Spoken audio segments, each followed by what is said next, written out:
gentlemen, please welcome that fine figure of marine biology, Craig Charles. It's official. Robots are taking over the world. And here to do battle in the most spectacular competition ever created are 6 mighty robots representing 6 mighty nations in a mechanized mother of all wars. This is Robot Wars, the International League Championships. Robot Wars is one of the world's fastest growing sports. All over the globe, engineers, designers, technicians, students, and anyone with a lust for wanton violence are designing and building radio-controlled mechanized warriors. Why? So they can destroy each other in our high-tech arena. It's destructive, it's brutal, it's Robot Wars!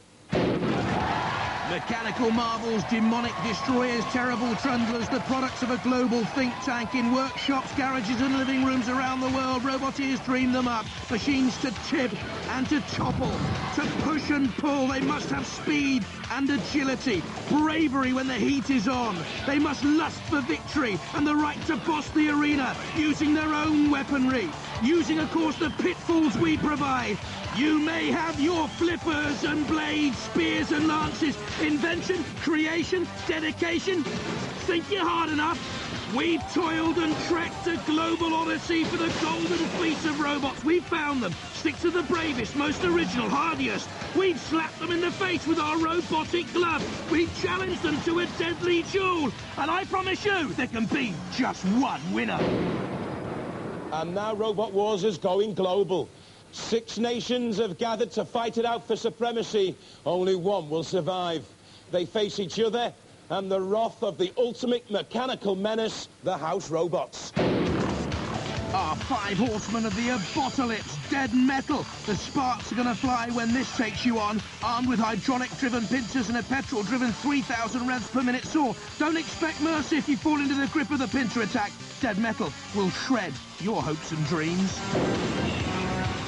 Sergeant Bash has a fiery temper. The ferocious flamethrower mounted on a 360-degree rotating turret. Hydraulic pincers at the front have the power of crocodile jaws, and this war machine's certain to leave opponents hot under the collar. The matriarch of mayhem, Matilda, has tusks of steel and a cold, hard, malicious temperament, with her chainsaw tail capable of piercing the toughest armor plating. If she gets her wicked way with you, there's no way back. No survivor. Shunt has the ability to cleave all opponents in two with a pneumatically driven diamond edge axe which strikes at over 500 kilograms of pressure per square centimetre. A power-pack robot capable of hauling a fully laden Land Rover with its hydraulic lift. A slice is nice for Shunt. And finally, Sir Killalot, the evil-eyed ultimate killing machine. The lance, nearly 2 meters in length, tremendously strong to lift, whirl, twirl and terminate. It'll twist and turn its screw into the guts of any machine. Its pincers can snap a solid steel bar. Gargantuan, arrogant, Killalot by name and nature. I'd be quaking in my robot boots. And to see if it's brown trousers time for any of our competitors, here's Philippa in the pits. Thanks, Craig. I'm surrounded by teams from all 4 corners of the globe, and they're all preparing to do battle. Teams from Australia, Holland, Belgium, Ireland and America have flown in to join our British teams, and they're all hoping to become the first international Robot Wars champions. International reputations are at stake. Craig. Our 6 competitors have been randomly drawn into 2 groups. Within each group there'll be 3 battles. The aim of the game is to immobilise your opponent. 3 points will be awarded for a clear win, no points for abject failure. If both robots are still mobile at the end of the battle, 1 point will be awarded for a draw. The winner of each group will then face each other in our final to decide who will be crowned first International League champion of Robot Wars.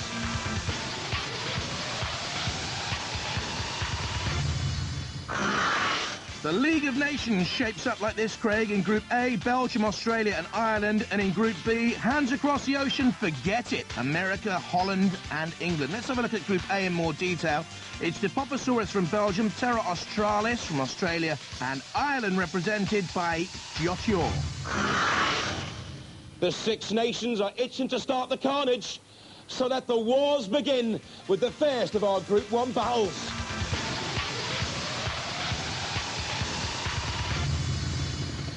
From Australia, Terra Australis.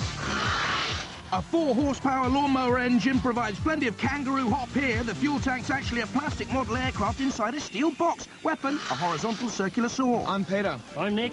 And I'm Rodney. And this is Terra Australis. This is our robot. It's pretty mean. It's tough.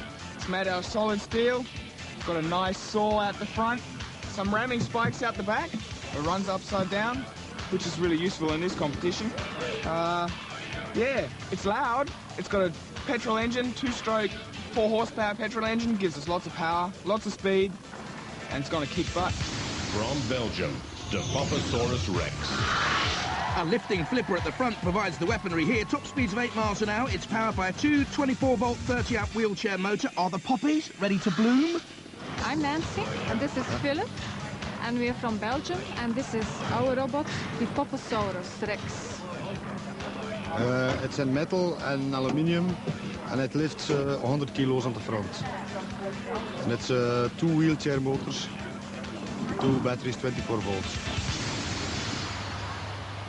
Robotwars, stand by. Should be a good battle here, Terra Australis against Depopposaurus.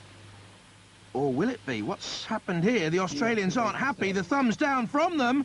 Right from the start, they got mechanical problems, that's clear. Now, they'll have to come down and examine Terra Australis, but get things moving very quickly. A hectic schedule of battles ahead. We have precious little time here. They'll use that drill to try and get the lawnmower engine working, I should think. Derek Foxwell there, the technical advisor for Robotwars, has a close look. Busy schedule of battles, Derek. What's going to happen here? Change it. We'll have to move on to another battle. Well, the Poppies will have a rest, and we'll see what happens to the Terra Australis boys now in the pits. What's going on in here then? Come on, what's burnt? Control box in there. There was smoke coming out of this thing, so we can't, we could take it apart, but yeah, it's in here, the electronics, and yeah, they are shot. She smoked. So the whole thing's kaput. I mean, you might as well throw this thing in the bin and start again. Is that what you're telling me? It can be fixed in a couple of hours, maybe 3-4 hours, but you don't have that time. We don't have that time, so... And we can't afford for you to resign because you're an Australian team and you've come all this way. So we need to sort something out, don't we? That's right. Yes, it's a dilemma. But you ain't using this robot again? Nope, we're not using this robot again. He's doorstop. An anchor. Ooh, here's a drama. Drama right from the start. We'll bring you the latest from the pits as it happens. Let's move on to Group B. Coming to Spank, the Yanks, Prometheus from America. Ready to clog, the Dutch with Techno-Lease. And a close shave for England, we hope not, with Razer.